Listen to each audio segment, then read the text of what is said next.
আসসালামু আলাইকুম। মালয়েশিয়া প্রবাসী ভাই বোন, আশা করি আপনারা সকলেই ভালো আছেন।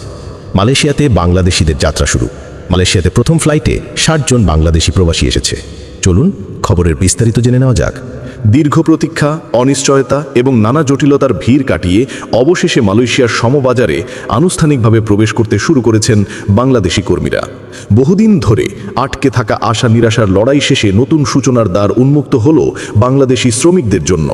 সরকারের কূটনৈতিক উদ্যোগ, আন্তর্জাতিক সমঝোতা এবং প্রয়োজনীয় প্রশাসনিক পদক্ষেপের মাধ্যমে যেসব কর্মী গত ৩১ মে সময়সীমার মধ্যে দেশটিতে যেতে পারেননি, তাদের জন্য পুনরায় পথ খুলে দেওয়া হয়।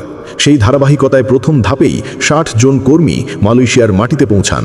তবে দুঃখজনকভাবে এসব কর্মীদের মধ্যে একজনকে ফেরত পাঠানো হয়েছে বিভিন্ন কাগজপত্রজনিত জটিলতার কারণে।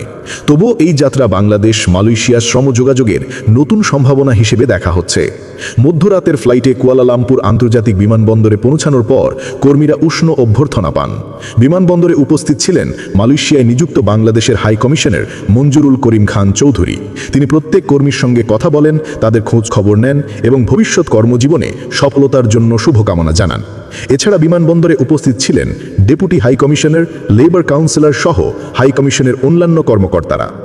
একই সঙ্গে উপস্থিত ছিলেন মালয়েশিয়ার নিয়োগদাতা প্রতিষ্ঠান কনস্ট্রাকশন লেবার এক্সচেঞ্জ সেন্টার বারহাদের প্রধান নির্বাহী।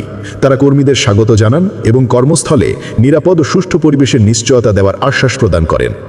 বাংলাদেশ ও মালয়েশিয়া দুই দেশের সরকারের যৌথ প্রচেষ্টার ফলেই এই কর্মীদের যাত্রা সম্ভব হয়েছে বলে জানান কর্মকর্তারা।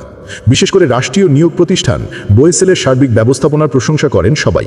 যারা নির্ধারিত সময়সীমার মধ্যে মালয়েশিয়ায় যেতে পারেননি, তাদের জন্য নতুন সুযোগ সৃষ্টি হওয়ায় হাজারো স্বপ্নবাজ পরিবারের মুখে হাসি ফুটিয়েছে। হাই কমিশনের পক্ষ থেকে জানানো হয়, গত কয়েক মাস ধরে মালয়েশিয়ার বিভিন্ন মন্ত্রণালয়, ইমিগ্রেশন বিভাগ এবং কর্মসংস্থান খাতের সঙ্গে বহুমাত্রিক আলোচনার পর শ্রমবাজার পুনরায় চালিয়ে নেওয়ার ব্যবস্থা সম্ভব হয়। এছাড়া যেসব কর্মীর কাগজপত্রে সমস্যা ছিল, সেগুলো সমাধানের জন্য দুই দেশের প্রশাসন একযোগে কাজ করেছে। কর্মীদের অভ্যর্থনা জানানোর সময় হাই কমিশনার সবাইকে শ্রম আইন যথাযথভাবে মানতে এবং কোনো ধরনের অনিয়মে জড়িত না হতে কঠোরভাবে অনুরোধ করেন। তিনি বলেন, আপনারা দেশের মুখ উজ্জ্বল করতে এখানে এসেছেন। নিয়ম মেনে কাজ করুন, নিজের নিরাপত্তা নিশ্চিত করুন এবং মালিকের নির্দেশনা অনুসরণ করুন। যে কোনো সমস্যায় দূতাবাস আপনাদের পাশে থাকবে। প্রবাসী কমিউনিটি নেতারাও বিমানবন্দরে উপস্থিত হয়ে নতুন কর্মীদের উৎসাহ দেন। তারা বলেন, এসব কর্মী অনেক সংগ্রাম করে এখানে পৌঁছেছেন, তাই তাদের প্রতি দায়িত্বশীল আচরণ করা এবং শ্রম অধিকার নিশ্চিত করা অত্যন্ত জরুরি। বিশ্বব্যাপী শ্রমবাজারে প্রতিযোগিতা বৃদ্ধি পাওয়ায় মালয়েশিয়ার মতো গুরুত্বপূর্ণ গন্তব্যে শ্রমিক পাঠানো বাংলাদেশের জন্য অত্যন্ত তাৎপর্যপূর্ণ। দীর্ঘদিন বন্ধ থাকার পরে এই পুনরায় পাঠানো প্রবাসী শ্রমিকদের জন্য নতুন সম্ভাবনা তৈরি করেছে।